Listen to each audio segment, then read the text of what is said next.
دینه بعد به زه د چې مونږ کومه مسله روانه ده په دې باندې به خبرې وکړم چې اوسه پورې اے سی ډي خبرې باندې مونږ غلطولو چې زما په اختیار کې هېڅ هم نشته.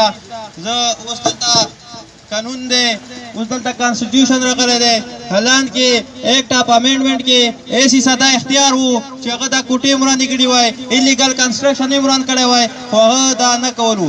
اوس زمونږ کیس په سپریم کورټ کې روان دی، دا موته سیشن کورټ نه سټې آرډر راوړي، یو کیس هم ته مو والا سپریمیسي کې روان دی، سپریم کورټ کې روان دی. په دې کیس کې کوم سیشن کورټ دی دې هېڅ انوالو نه کېږي. دی په خلاف به انشاءالله مو توهین عدالت کیس دغه باندې به کوو انشاءالله. ته آرټیکل 3 سیشن آرډر 39 په خلاف توهین عدالت ریټ به دغه باندې دایر کوو چې مو کې سیشن کورټ کې روان دی، های کورټ کې ته مو ته سیشن نه سټې آرډر راوړي. دا یو قانون تاسو نه جوړېږي، یو لحاظ نه جوړېږي چې مو سپریم کورټ کې کیس روان دی، ته مو ته یو سیشن کورټ نه آرډر راوړي چې یاره ته دا کوټې مه ورانوه. دا کېږي نه.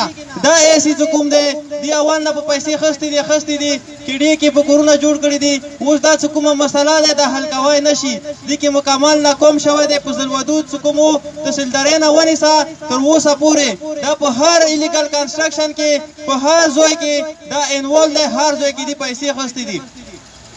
نو دا مو اعلی چارواکو نه خصوصا گورنر نه مو دا پر زور اپیل کوو چې دې خلاف د اکشن واخلي. که ته اکشن نه خلي مو مخکې لایحه عمل تیار کړی دی، سبا به انشاءالله بیا مو گورنر هاوس مخې ته ورته کینو، بیا به هغه ځای نه مو نه پڅېږو. خو اوس دا یوه پر امن طریقې سره مو اوسه پورې روان یو، مخکې به پر امن وو. په ښې طریقې سره د راشي دی مو مسالې باندې دهور وکړي. که رو نغللو نو انشاءالله بیا مو خپل لایحه عمل تیار دی، بیا به دا ګیلان نه کوي چې یاره تاسو مو ته انتظار ونه کړلو.